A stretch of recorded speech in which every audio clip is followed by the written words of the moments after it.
Thanks for tuning in to our seller interview series. Up to date, we've got an e-commerce business for sale in the software niche. Created in October 2012, this business makes $10,727 per month in net profit, and listing number for this business is 41028. Now, we do these interviews to give potential buyers more information about both the seller and the businesses they're looking to purchase. We hope these insights are helpful for you in making a buying decision. We got the seller with us today to go through the business and cover everything from niche selection to traffic and monetization. Thanks for coming on, Tom. Hey, thanks. Thanks for having me. Yeah, before we dive into all the questions I have for you, just to give a quick summary of the business for everyone out there listening in. As I already mentioned, it was built in October 2012, has a monthly revenue of $22,675 with expenses sitting at $11,948 for that net profit of $10,727. Now that is over a 12-month average, and included in the sale of this business is the domain, site content files, the platform seller account, customer service account, Facebook, Twitter accounts, as well as private repo for each software and the email list through MailChimp. So, Tom, to start off with, can you just tell us a little bit about your background in building and running online businesses? Yeah, sure. This would actually be my this was the first online business that I started. And that was all the way back in 2012, which feels like an age ago nowadays. A couple internet lifetimes ago. Yeah, totally. So my background is quite slim in the building and selling of businesses, but my background is very heavy in the niche that this business sets in. I've been, releasing software products in the niche extensively since October 2012. We've had a few products go up and down over the years, but I think the total list sits around 72 separate items. So there's been more releases than I can count and more stressful nights waiting for those software releases, as I imagine any buyer in this niche would be 100% aware of.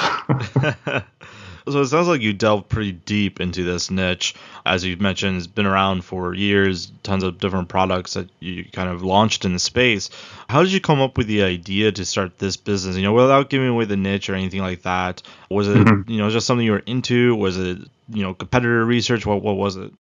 Very much something I was into at the time, mixed with competitive research, mixed with just realizing that it was an area that was going to be growing. Still is growing quite rapidly, actually. Crazy, actually. I suppose I can't share the stats because you mentioned at the beginning that there's a platform seller account, and they're the stats that I can't mention of that platform, but that platform grows daily, seemingly. But back to the beginning, the idea for the site came from realistically just seeing the growth of the niche that this business sits in and just trying to break into that, which we managed to do in 2012 when the niche was a bit more easy to break into. These days, it's become very competitive. It's harder to break in.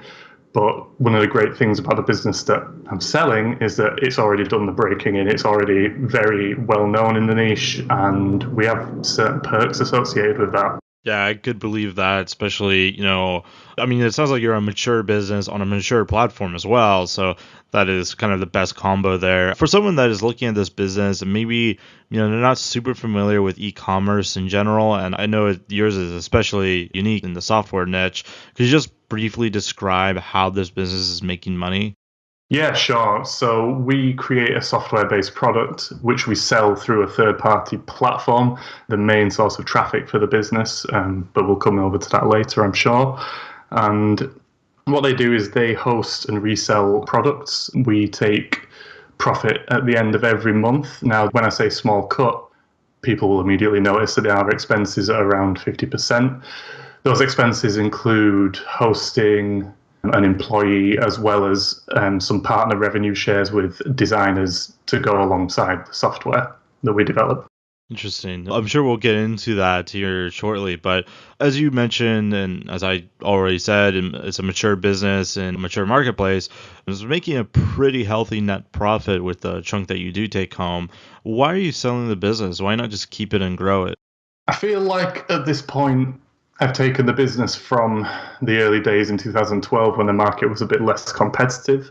As I mentioned, it's become quite competitive now, and I feel like it's reaching a point where a good marketing strategy and a good SEO strategy, which are some things that the business has never had, would pay dividends. But it's going to need people with knowledge in that area, perhaps an existing business in that area, to almost come in and take over. Now, I've already got a few other businesses and investments running, and ideally I want to shift my time to where I think I can best place it. And right now that's in my other businesses.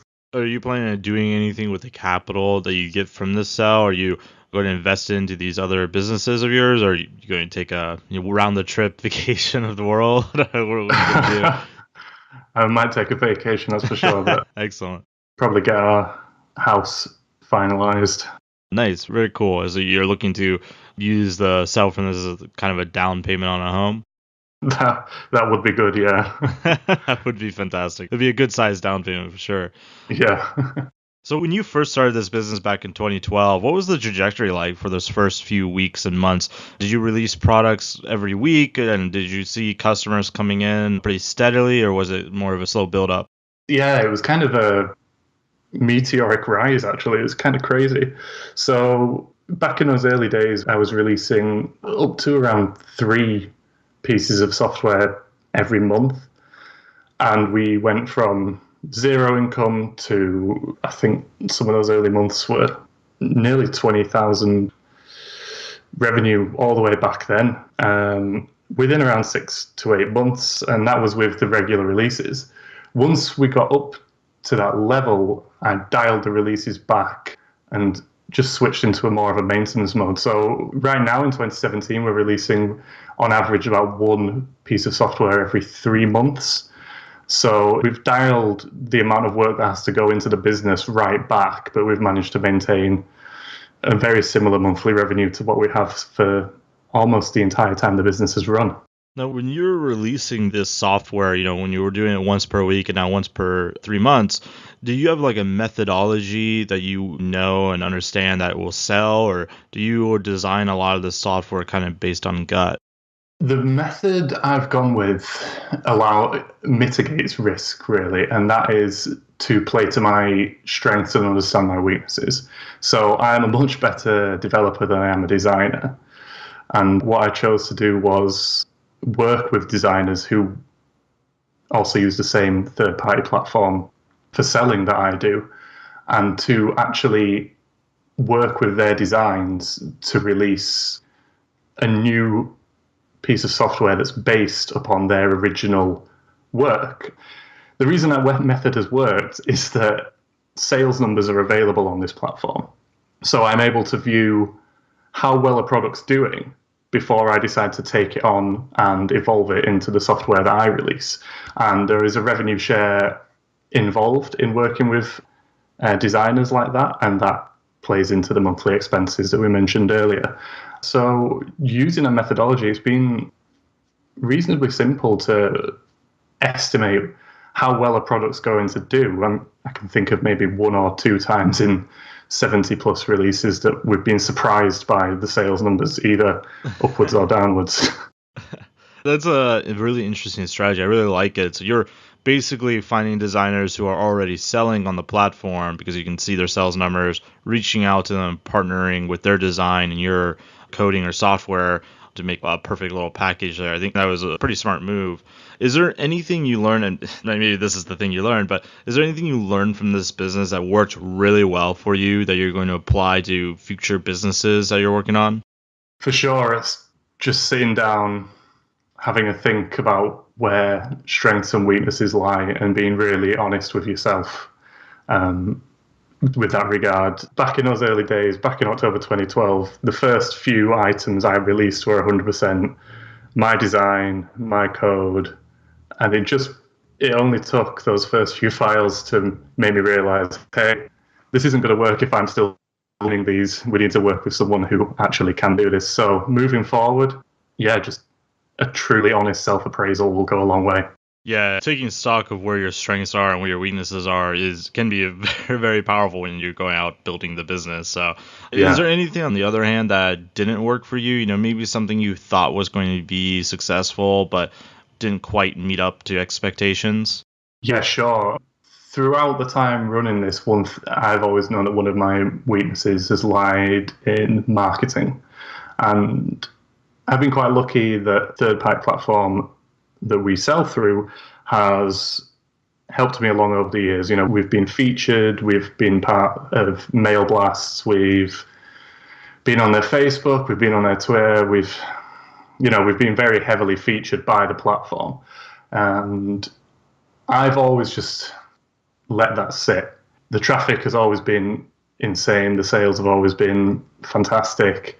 And perhaps it's just having found a comfort zone, or just because, again, my strength lies in development and not marketing. But yeah, one area that I've always felt has let me down is my ability to market, without a doubt.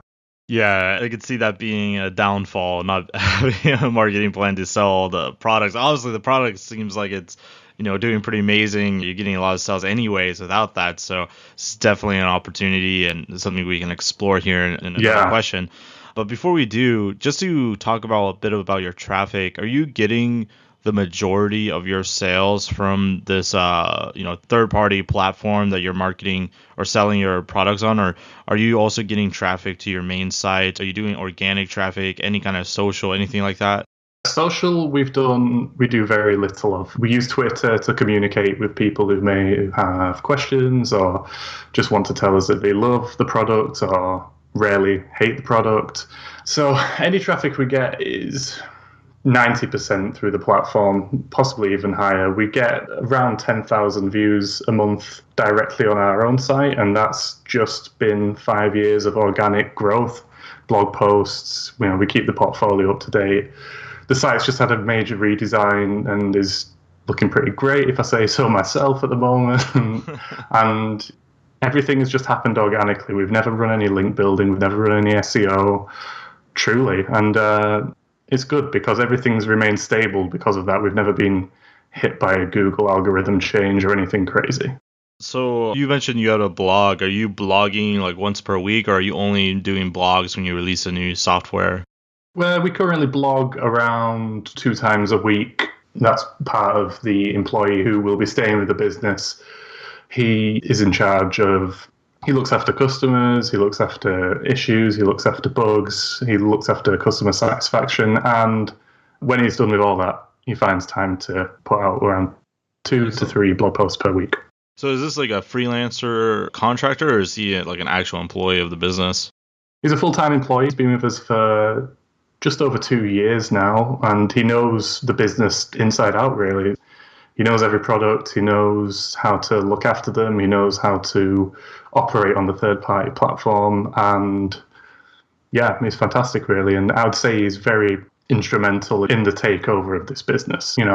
Any buyer that was looking to take this business would ideally be looking to take on this employee also, because the inside knowledge, we've currently got 55 products for sale, and he knows every single one inside out. And moving forward, that would be so helpful to anyone. Yeah, definitely. I'm assuming this employee is also full-time? Sorry, yes, he is. I should have made that more clear. Yes, full-time. It sounded like he's doing a lot, so I assumed. Yeah, no, that's a fair assumption. So do you have like standard operating procedures, anything like that written down that this employee does like throughout the day, like his processes, or maybe even your own processes that you're doing? We actually don't know.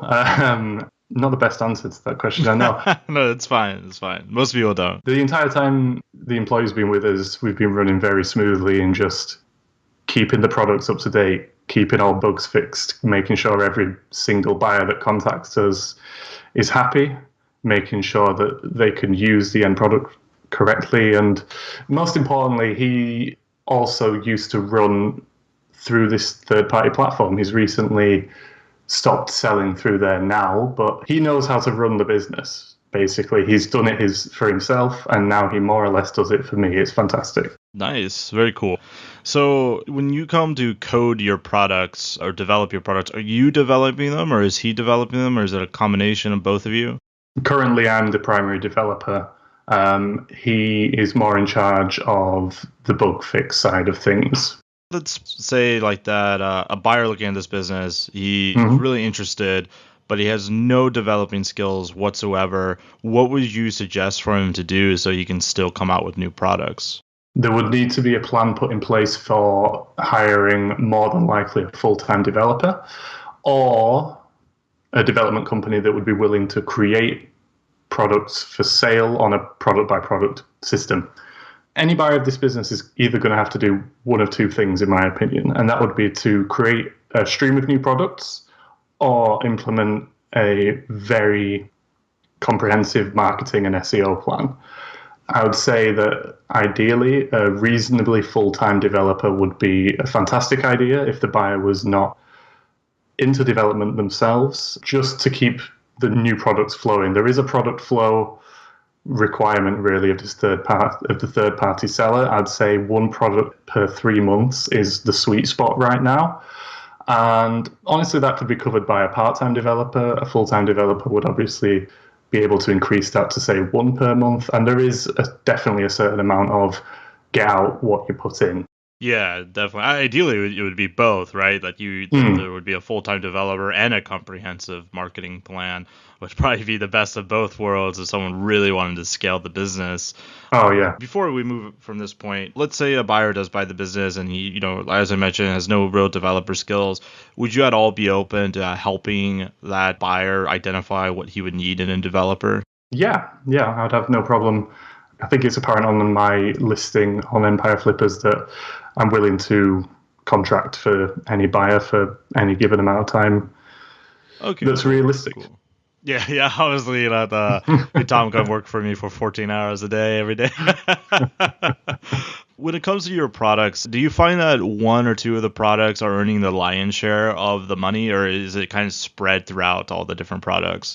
We've definitely got, at any given time, 3 to 4 products that are earning about 50% of the monthly revenue. And then there is around 15 to 20 that earn around another 35% of it. And then the last 15% is made up of the last 30 or so items. That you could generally order that in terms of release date. So the newest product releases will generally be the ones making the most money at any given time. Although right now our top 3 sellers, there's one from 2015, one from 2016, and one that was released 3 months ago. So we've kind of got the last 3 years covered. How stable are the earnings? Is there any seasonality at all throughout the year? There's a small amount of seasonality in the summer, roughly 10% fluctuation. And then December, there's about a 40% drop. And that's just people not wanting to work in December. Right, yeah. Your product is definitely more oriented around, B2B almost. So yeah. That makes sense. You said you're blogging twice a week. Is that correct?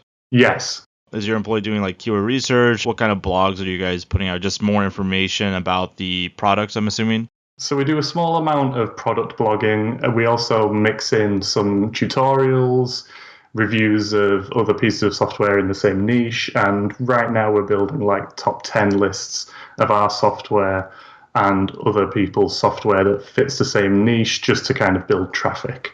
Excellent. That's a good style. The Roundup is always a classic and evergreen kind of style, building that traffic. Speaking of opportunities, we already kind of mentioned it'd be really great for someone to bring marketing on here, but let's pretend that you were going to keep the business. What would you do to grow the business that would be the least risky path for you to grow the business? Sure. Right now, business growth would definitely require the marketing side of things. I've tried some pay-per-click, some CPM, and some AdWords stuff over the years. We did a little bit more of it when we released our newest piece of software. That was in the beginning of April. The problem with it is with my limited knowledge, I don't think I made the most out of the money that we spent. So if I was to keep the business and we weren't thinking of selling, I think my next port of call would be to bring someone on board with that knowledge. And I do think that would pay itself back quite quickly. What would you do if you were incredibly risky and wanted to grow the business as quick as humanly possible? Would you do anything different, or would you still bring on kind of that marketer guy to grow those funnels and stuff like that? Yeah, if I wanted to go the incredibly risky route, I would take every bit of cash I've got and throw it all into marketing and SEO. Nice. It is a good spend, especially when you have no marketing right now. So it definitely could help. When it comes to risks with this business, what do you think the biggest risk is with this business that a buyer should be aware of? Sure. The biggest risk is just that there is no guarantee of sales. The third-party platform we use does have other sellers on it. The amount of sellers that are on there grows daily. The amount of items that are on there grows daily. So it does become harder and harder to stand out. Luckily, as I said earlier, our accounts being there for so long, we stand out quite heavily. When we release a new piece of software, we have a lot of interest just because of the standing of our account on there. But it does have to go without saying that every day there are more people trying to do the same thing, and 1 in 100 will do well, and they will become direct competition. Yeah, so the biggest risk, in your opinion, is this direct competition, the growing number of competitors? Yes. Yeah. Definitely. I could see why you would want to invest everything in marketing then to really pivot yourself to stand out above them. Yeah. When it comes to work required, what are you doing right now to maintain the business as is on a weekly or monthly basis? On a weekly basis, I spend around 5 to 10 hours just when I'm in maintenance mode. So right now we're in maintenance mode. So I'm doing high-level support, high-level customer support that can't be handled by the employee. That's maybe one issue per day. And then I'll be doing high-level bug fixing that, again, the employee doesn't feel like he's completely up to. So that might be 1 to 2 bugs per day. And then just little bits of maintenance, making sure that the software description page is 100% up to date, that everything is still matching how the trends are currently. And yeah, that's around 5 to 10 hours a week. If I really optimized my time, it's closer to the 5 hours per week. But nice. I'm a bit of a faffer, so 10 hours a week is is closer to me. It does have to be mentioned in development periods when we're getting ready to put together a new product and release it. It becomes much more full-time, maybe 30 hours per week. Yeah, that makes sense. Is there any skills you suggest for a buyer to have before they purchase a business like this? Ideally, the buyer would have a development background. Developing for the web would be fantastic.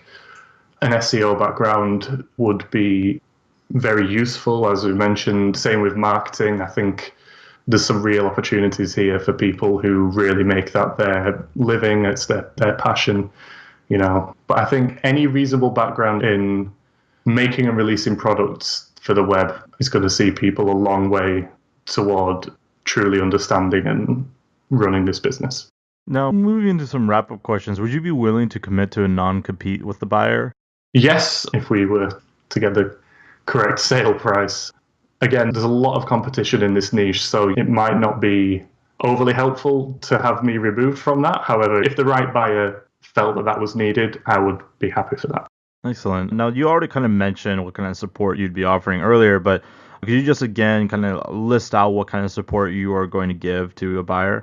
Yeah, sure. So with a main site transfer, I'm happy to transfer that to the buyer's hosting, or they can take over my hosting. There's all of the content for the site, which is an easy transfer. There's the account on the platform seller account. That's an easy transfer. The customer service platform that we run, I'll transfer the buyer over to that and show them the ropes there. It's very good. We've got, I think it's 18,000 archive tickets at this point. So there's a lot of data. We've got Facebook and Twitter accounts, which, again, is just a password handover, more or less.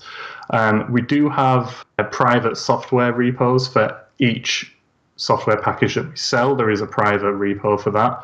So I can transfer over not only every product, but also the full development history of every product, which the right buyer is going to find extremely useful. We also have a MailChimp account with 7,000 active subscribers that, again, I can just hand over with a password. So the actual handover is going to be very simple. I can offer, I'm not sure what the standard amount of training is on the products, but I think on the listing we put down 30 days of hands-on support. And Yeah, I've got no problem walking the buyer through each piece of software if they want to go through all 55. All of them have full documentation as well as YouTube documentation, which honestly would probably go an insanely long way towards the buyer understanding each product quite deeply. But continuing from there, I think as we mentioned earlier, I'd be happy to contract for the correct buyer. So if in the initial period there is still those high level issues that are coming through while we're going through the handover, I've got no problem making sure that those are correctly handled and people aren't just left. Excellent. It sounds like you're willing to work with the buyer to make sure they get the kind of support and training they need.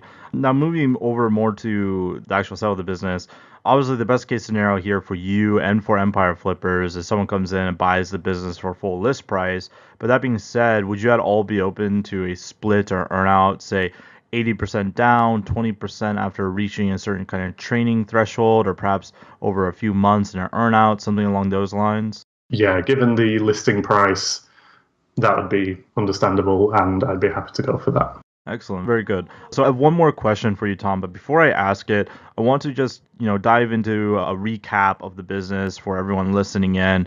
As I mentioned at the top of the show, it was built in October 2012, has a monthly revenue of $22,675 with expenses sitting at $11,948 for that net profit of $10,727. That is over a 12-month average. And included in the sale of this business is the domain, the site content files, the platform seller account, customer service account, Facebook and Twitter accounts, and a private repo for each software, along with the email list, which is through MailChimp. So my final question for you, Tom, is what is your best pitch in 30 seconds or less on why someone should purchase this business? So I guess you have to put on your marketing hat for this one. Well, it's an established business with a high monthly revenue and a good profit margin of that revenue. And that is without marketing and a good SEO strategy. I can't emphasize that enough. There is such potential for growth from anyone that just understands how to market this niche, how to grow a bit more authority in this niche, and our main site would just pull in much more traffic. Yeah, I really like the fact that this is a mature business on a pretty mature platform as well, which makes you stand out from competitors. It's really cool that you were able to reach such growth with really out any kind of marketing. So that's a huge opportunity for someone coming in to look at for sure. So for everyone out there, if you're watching this on YouTube and you want more information, the link will be below this video that will take you to the marketplace listing. Now, if you're watching this on the actual listing page and you want more information, you can become a depositor today. All you have to do is click the button, make a deposit, and you'll be given everything you need to review this business. So Tom, thank you so much for coming on, man. It was an absolute pleasure. Yeah, thank you so much, Greg. I'm glad we've made it through.